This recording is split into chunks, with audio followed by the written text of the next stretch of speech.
what it was, and then when I figured out what it was, I was just like, oh my god. So I've been studying it, reading and stuff. So. Well, that was one of my first questions I was going to start with. Is how would you guys define astrology, as far as what you prefer to do with it, or what about it captures your interest, and how do you kind of think about it, its definition? Yeah, I mean, I've always been interested in like different philosophies and systems of personality typing, just for self-awareness and understanding other people. Right. So that originally the natal chart was, when I figured out that's really what it was and not just sun signs, I saw it as a whole doorway into that. But it's like still evolving to like this whole like life philosophy concept. Right. It keeps getting bigger and bigger. So, Yeah, the more detail you go into, the more accurate it gets, and the more you learn, right? So I go from thinking it was like oversimplistic and meaningless to like, oh my gosh, this may be too complicated for me. Like, like I didn't know. It was like, oh, I see why you could just need your whole life to study this. Exactly. Get into different facets of it. So. Yeah, it's a lifelong journey. Depending on what you really want to get out of it, you may want to maintain focus on one school of thought. Yeah. If there's one specific one that appeals to you, as opposed to spreading yourself thin and learning a little bit about a lot. Yeah, which I do have a tendency to do. So I hear you. Because I'm little interested in everything, kind of catches my eye, and then I realize you kind of have to figure out your house system and like what area you want to go into, and so. Yeah, and then depending on how your chart comes out in, say, like a Placidus or a Porphyry house system, you may want to change house systems if it doesn't give you information that suits your goals, or if it kind of muddies things, like if you have a conjunction that's split between, maybe it's in two different signs but in the same house, and that may be a little confusing, so you may want to simplify it by looking at a whole sign, which kind of tidies things up. Yeah. Which house system do you use? I've been using Placidus just because most of the teachers I've been following, that's been what's in right now, but I'm kind of like interested in more like traditional and Hellenistic astrology and the whole sign stuff. That's sort of coming back, and my chart is pretty similar either way. So it's not that relevant just for me personally, but I know I kind of have to decide moving forward. Yeah, it depends on like where your ascendant lands. I have a late ascendant, so mine changes a lot when I switch to whole sign, and I see how it could be useful in certain cases, but I think I'm more like you. I've been using Porphyry house system, which is similar to Placidus, but it's laid out based on space rather than time. Placidus is a time-based, but we're not getting into that today. But yeah, I like the general approach of how you're going about studying. It's kind of similar to how I got started. Gene, do you have a definition of astrology? Well, vague. I go a lot by experience and how I feel more and more. Yeah. I'm very much interested in like Hindu, and it's really deep. I'm a beginner, I'm neophyte. Yeah. Right now I'm just trying to pick the exact words to relay something that I'm not able to relate. Right. Even with words, but I feel that if you get to know yourself and you get to know astronomy, I think there's a connection somewhere. Yeah. And the last time I had anything close to a reading was this in Berkeley. He was shocked. He said, "You have too many moons." He said, "You have 11 moons. How do you feel?" I said, "I'm fine." Because I was working with Alama, Kaiser Talku in Berkeley. I was one of his students for like 5 months. Oh, wow. And then that sort of led me away from astrology. Yeah. But it's always been an interest. but I don't have the discipline. That's what I figured out too. Sure. To get encouragement. We'll get there. Get plug in and back. Yeah, totally. So I do practice a Western form of astrology. It's a modern mix between classical metaphysics and philosophy and modern psychoanalysis. So what that equates to is I'm kind of taking an approach that's similar to I guess somewhere between Jung and Plato in that or in the Stoic philosophers, where you really need to know yourself first, know your set of innate proclivities and predispositions for responding to certain kinds of events, in certain kinds of people, in certain kinds of situations in the world, and only then can you sort of, I guess, navigate life's journey, river journey with a paddle. All right, so I like to use the raft on a river analogy. So here's the river, and something like that, and here's a raft. Maybe we should make it smaller. Yeah, we assume the river's fierce and has lots of a strong current to it, and that it's not the kind of river you would want to fall off of your raft, you know. So you're in the middle, right there, and the river this is life. Life takes you all kinds of different places, but ultimately where it is that you're meant to go, you know. You can fall off the raft and hop back on. You know, you get wet and then you're a little miserable for a while, and you have to just shake it off. You know. But ultimately, if you stay on the raft and you don't have a paddle with you, you're just going to be taken by the current around each bend and not know exactly what's around the next bend, or not have foresight for that, and you may not have any tools for navigating the rapids as you approach them, right? But what astrology does is gives us a tool for navigating this river, and it's a perspective on ourselves, as well as on the world, as well as giving us, equipping us with things that we can use to ultimately be more understanding and truthful with people. You know, there are certain astrological schools of thought that help you predict the future. I'm not really a predictive astrologer. I kind of focus on your psychological makeup, your modes of perception and judgment. But there is a perceptual element to this, because you can, you know, track off the river and bank it for a little while, and then maybe walk up the hill and see what's around this next bend. So it gives you a perspective. Only a paddle can get you there, right?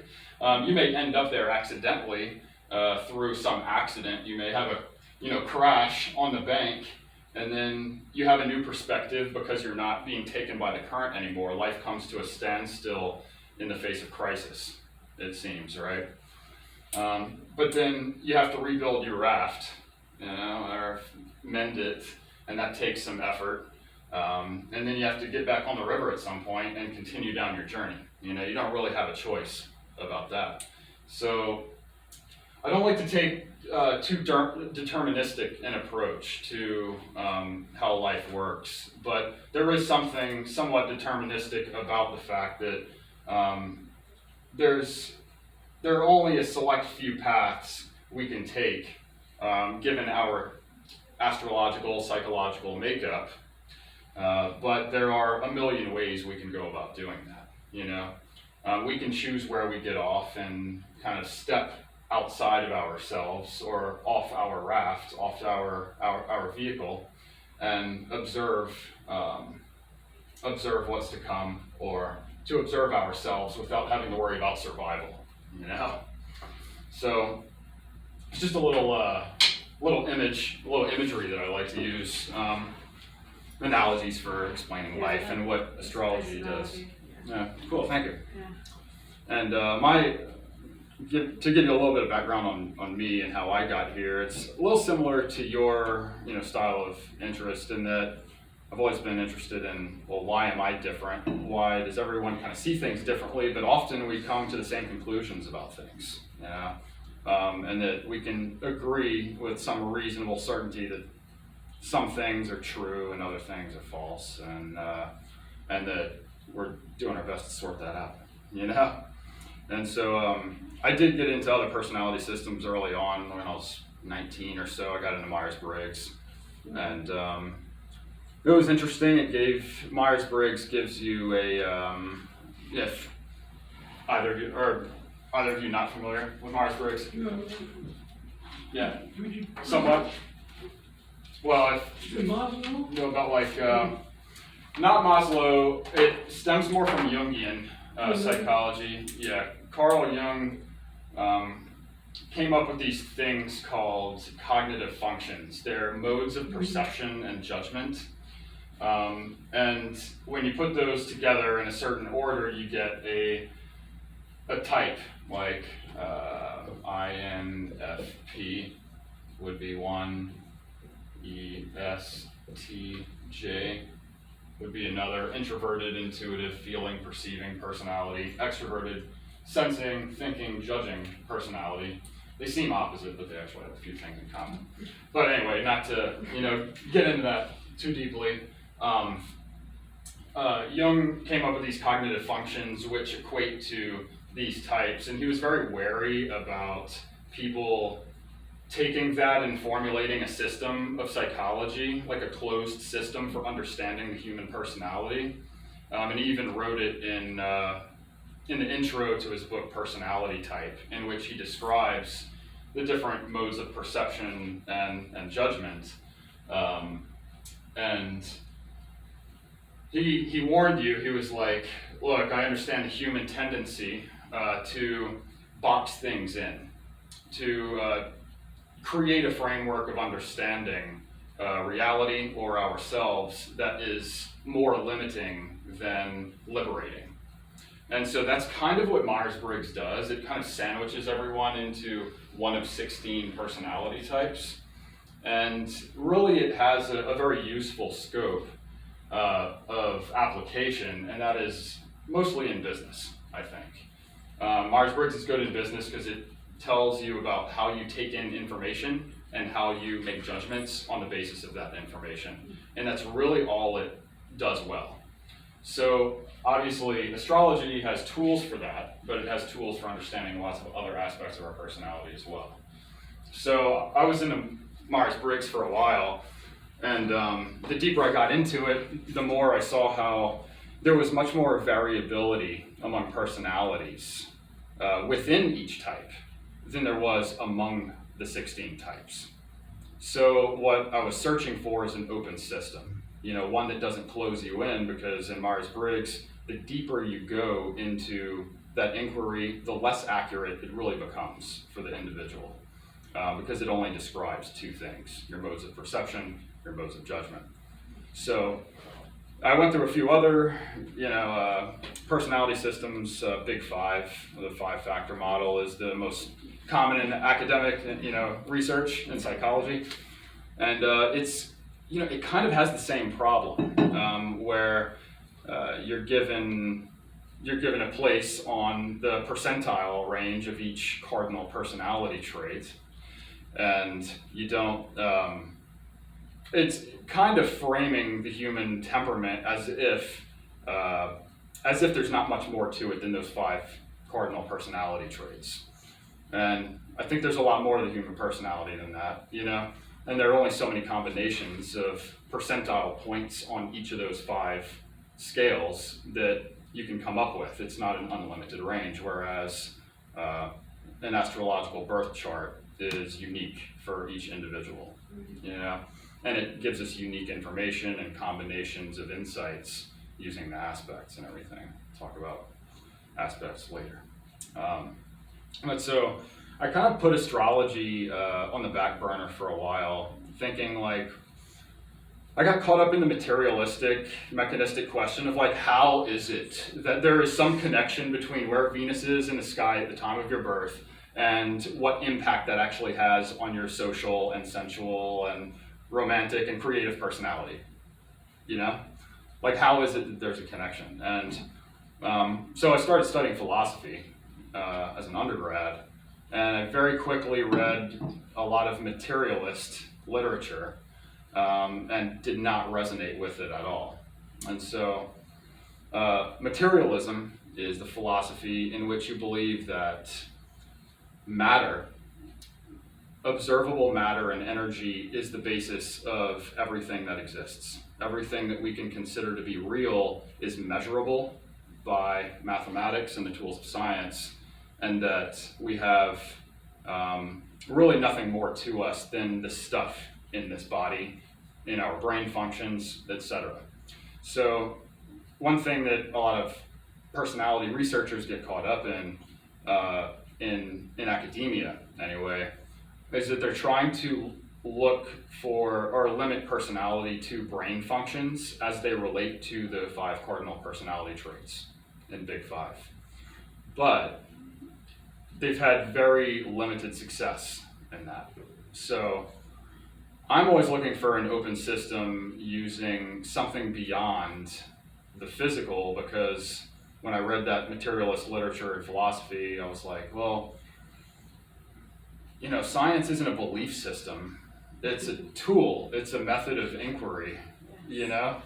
And you can use it in an unlimited number of ways for an unlimited number of purposes, but what science does do is it describes or attempts to describe the mechanistic inner workings of things, of nature, you know? Whereas philosophy tries to teach us how to best think about what it is we're doing, how to make moral decisions, the right moral decisions, before we get into a chain of inquiry, like understanding ourselves. Like, well, are you using astrology or a personality system to validate your delusions? Or are you using it to understand yourself better so you can take responsibility for yourself and improve yourself, you know? So you can use the same information for good or for evil, right? And since there's such a heavy moral element to the study of philosophy, those sorts of questions came up too, you know? Also, what's important in, say, scientific research is stuff like this. So this is an abstraction. This has no basis in physical matter. You know, we can't like point to a 1 or a 2 or a 7 in nature, because everything has, it occupies a particular place at a particular time. It has its unique identity in time and space. And, but also it's part of everything else, right? So 2 trees, like 2 maple trees, we categorize them as being part of the same family, you know, as being part of the same species, so that we can make sense of maple, learn about the inner workings of the maple tree, what the qualities of it are, what kinds of birds like to nest there, what kinds of drums we can make out of them, and what the qualities are. Yeah, I'm a drummer, so. Maple, oak, they're, you know, they produce different sounds. So they're part of something greater than themselves, but they also share, they also have their own unique identity, their own place in space and time.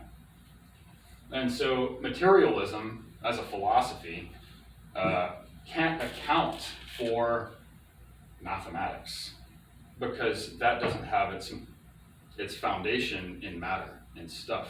It's an abstraction. We don't know what mathematics are. We don't know where they come from. It's kind of something we discovered, right? But it comes from a realm that is beyond the physical, so metaphysical. That's what the word metaphysics means. Beyond physics, beyond physical grounding, you know, over and above, you could say.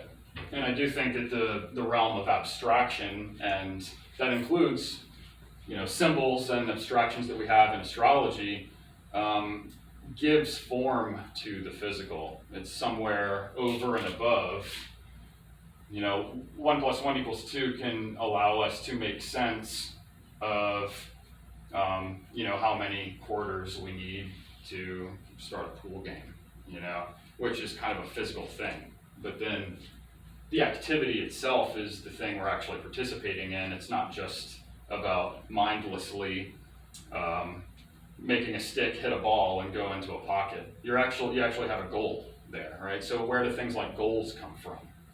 And our desire for leisure, and our inclination to improve ourselves and make ourselves better, And so I saw these closed personality systems as being kind of limiting, and I always put astrology on the back burner because I was caught up in the question of how it worked, how everything made sense, without examining my own assumption there.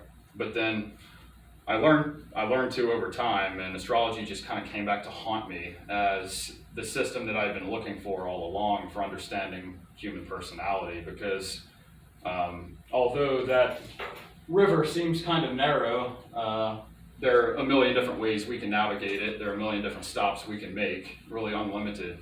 And there are many different attitudes we can take while we're doing so. So astrology kind of came back to haunt me, and it proved to be an open system because the deeper you go into it, the more accurate it seems to get if you're being honest with yourself, And so that can be scary, which is why some people shy away from it. It can be a lot of fun, but sometimes in having fun with it, people lack application of it, So it's a tool that should be applied. It's a tool that comes from the abstract realm that's given to us with all these different symbols. Like, for example, I don't need this anymore. All the physical attributes of the planets, of the signs as we can observe them, and everything that we can look at in a birth chart gives us a metaphor, at the very least, for understanding what those things mean. So Saturn, as we know, has these big rings around it.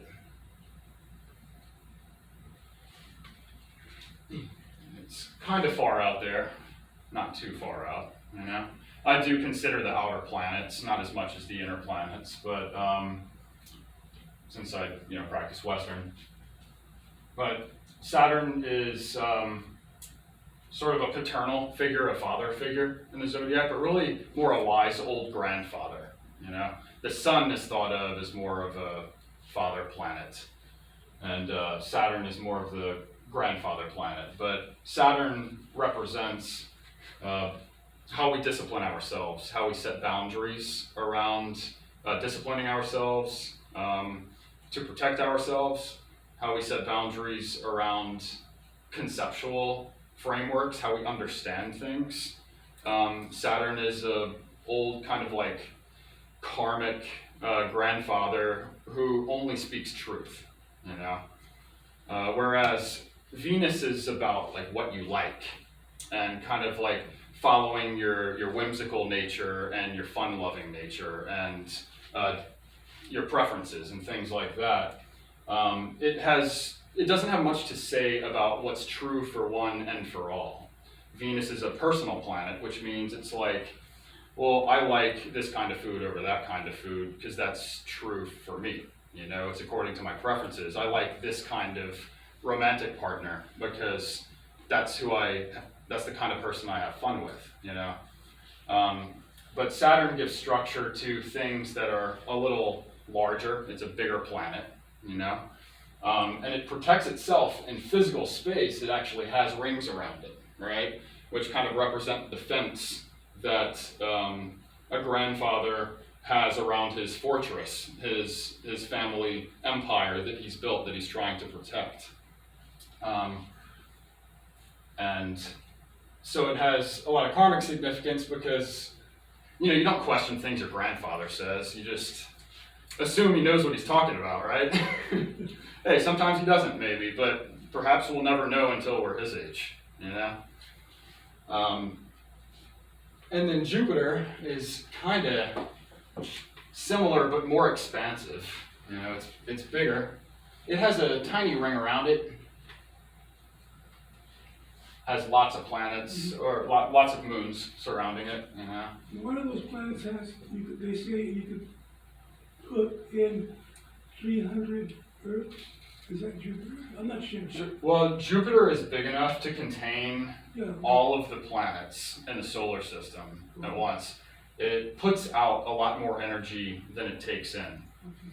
And so that physical fact is actually representative of what Jupiter represents in our birth chart, you know, which is expansion, right? Taking in inspiration and then exacerbating it, applying it in a way that's very broad, developing a life philosophy, you know. And so those are the kinds of things that the ruling sign of Sagittarius is concerned with, and also co-ruler Pisces. Pisces is all about not having limits, you know. They're both mutable signs. They don't like to have tight restrictions, that the kinds of things that Saturn ultimately brings, you know. That's why it seems like these things are in conflict, but of course we need structure and order and responsibility toward ourselves and toward what's true. And Saturn brings those kinds of insights about what is true, and whether you like it or not. And then Jupiter is kind of like how you go about taking in your surrounding energy. And there's a little ring around it, which reminds us that you can't just be, I call Sagittarius the forest fire of the zodiac, because it's a fire sign, and it's very expansive, and it doesn't really know any limits, and it can delve into hedonism, you know, and its lower vibration, and its higher vibration, it can be extremely inspirational toward everyone around them, and provide people with heat and energy and inspiration to be their best selves, you know. So dark sides and light sides to every planet, to every sign, right? And Sagittarius and Pisces too needs to be reminded that structure is important. So there's a little ring around there, you know? So like, it's just, those are two examples, but the physical attributes of the solar system give us metaphors for understanding what is actually going on psychologically for us. And another thing that's interesting is, if you look at an atom, if we go deep into, you know, nanoparticles to the atomic level and try to observe what the heck is going on down there, it looks very similar to that of the solar system, the grandest thing that we can observe. So the deeper you go and the broader you go, we encounter lots of the same things. So I think that's another message that, you know, within and without, whatever we can observe out there, we are a part of it, obviously. You know, we're just little vessels for our own souls within the grander context of the organism that is the universe, you know, and what's beyond what we can observe, who knows. But we can make some use of that in understanding ourselves, because even if we go deep inside the atoms of our own physical bodies, there's a nucleus. And all kinds of neat little things orbiting around it. And so the nucleus is kind of our grounding, the grounding of our identity, kind of like the sun is, as represented in our birth chart. And all of the other planets, all of the other parts of our psyches revolve around our sense of identity. And our sense of identity is represented by the sun. And so it's no surprise that the sun, your sun sign, is really the main focus of, you know, modern like pop astrology in the West. And that's because the West is very self-centered and it's outward facing, our general way of thinking about things. So in a bad sense, that can be narcissistic, you know, because we think we're the center of the universe. But it is true that we're the center of our own universe. It's just that we are a small universe living inside of a bigger universe. Just like an atom is one of many atoms living inside of us as an organism, and our planet is just one part of the greater planetary system, you know? And in the East, things are more nature-centered, I would say, and inward-focused. So there are implicit philosophical assumptions that are different in Eastern and Western thinking, and those things kind of ground the styles of astrology and inquiry and philosophy that those cultures practice, and what it is that they say or think they're best used for, you know? So because we are self-centered and outward-focused, we have a deep sense of free will in the West. First of all, we believe that we have it, and we believe that we can not only change ourselves, but change our environment. So we externalize a lot of our understanding of ourselves. We externalize a lot of our problems, you know, without regard for other people. But we can also, to some degree, choose a path, or choose how we go about that path, you know. Western philosophical thinking isn't stuck in determinism that tells us this is how your life is going to be. There's no deviating from that path, and you don't have a say-so at any crossroads that you get to. And that's kind of the extreme version of Eastern thinking, even in astrology. There are a lot of Vedic astrologers who are very predictive, prophetic, don't believe in free will, and I'm not saying that that's total woo-woo, but for the most part, I would be extremely hesitant to believe someone who says, this is exactly how you were in a past life, and because of that, these are the problems you're facing in this life, South Node things. And you have to face those problems before you get to where you want to be in this life, which is North Node orientation. And you don't, and by the way, you don't really have a choice. Things are just going to unfold along that path the way they will. So if you perceive things as bad, that's your karma. If you perceive things as good, that's your karma, you know? And so this lack of free will can be sort of overly nihilistic, can convince you that there's no meaning to life, or there's no intrinsic meaning to anything in life. And I don't quite believe either extreme thing, Western or Eastern, you know? What Eastern gets right, I think, is that we do not have control over our environment, right? The West likes to think that we can sort of create our own reality by believing a certain thing. And that's true to an extent, but it's mainly a confusion in attitude, I think, that we have because we're so self-centered in the West. Whereas in the East, they're good at humbling you. You know, they're good at saying, look, you can't control your external environment. It's just, things are as they are. It is so, you know? When you ask a Vedic astrologer, why is this like that? What, you know, why is, it is so is really their main, one of their favorite phrases, you know? And that is good for, it's